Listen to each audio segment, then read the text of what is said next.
Parker, just how just powerful and just commanding did that last lap feel?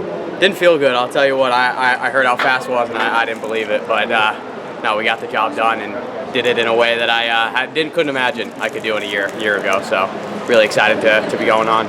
How do you think you got to that place, like made such a big jump? I think a lot of it was just, time in the game, and cross country came off a little disappointing finish, and I was definitely working hard. We had a transfer from D3 who came up and really pushed me, and I think in the fall being tired and getting pushed through that, it really came to fruition here in the spring, and really excited about it. How do you feel like your kick, especially like you've been your kick? Hey, that's all Ethan Strand. Shout out to him. He and I have been working on that, and he's been pushing me to places I didn't think I'd get. Just working on that last lap, and he got me along here. So. How aware of you are you in the world rankings situation? Of where no idea. Honestly, couldn't tell you. I had, Coach said if I got to this spot and got in the top 3, I can blame him if I don't go. So I'll be blaming him if I can't. No, I think couldn't imagine a better finish, and whether or not we have the right amount of points is up in the air. So we'll figure it out.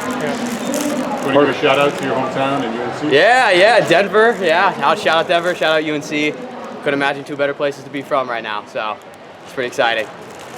Parker, you coming off NCAAs, when we talked about like that was probably a shift in that you can run with all your collegiate peers, but to see a Grant Fisher out there or Abu Hamid or any of the other guys or whatever, like, so is this just an even increased level of affirmation and validation on top of winning an NCAA title? Absolutely. I mean, I had a feeling I could hang with these guys, and it's just you just have to do it on the day. And Graham Blanks really pushed me. I saw him right behind me on the big screen, and I didn't want him anywhere near me on that last lap, so I was pushing to get away from him. So, but no, it's definitely a big confidence boost. I can hang with those guys, and hopefully I can race them again in Paris. Anything surprise you about how the race played out? It's a lot faster than I thought, honestly. I mean, it's hot out there, and I didn't think it would go hard from the jump. It definitely felt hard 2 laps in, lap in, so it was definitely surprising we pushed from that far out. But I mean, same players that I knew were going to be there were there. So in that aspect, it wasn't as surprising, but definitely time-wise, I was surprised. Did you ever think about chasing the standard at all, like either before the race or during the race? Not really. If it happened, it happened. I think Coach and I talked about running fast is easy in a way where like there's not really any surprises. You're hard from the gun is how to do it.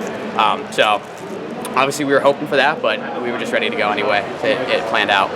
I knew that Milt would have you prepared. I knew that you are such a meticulous planner of the details that you would be prepared, but to still be at this level on the last day of June, right? I mean, like, just how significant and meaningful is it for you that like you are still at this level on the last day of June? Yeah, it's surprising, to be honest with you. It's been a long season. We've been going since pretty early, but Coach Milt knows how to get us peaked at the right time.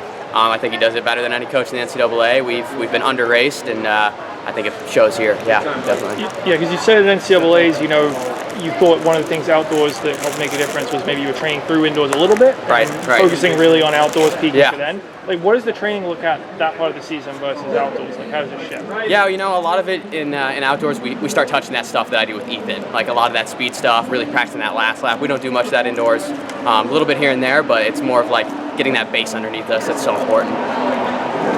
Parker, when you did set out your goals for the year ahead, was this beyond your wildest imagination, or is this something that you manifest and you think about, or like, what's it been like? Oh no, man. I mean, coming off cross, I had very low expectations and just like, so let's see what we can do. And I mean, I would never have thought I'd be here today, and it's pretty awesome. Can't complain.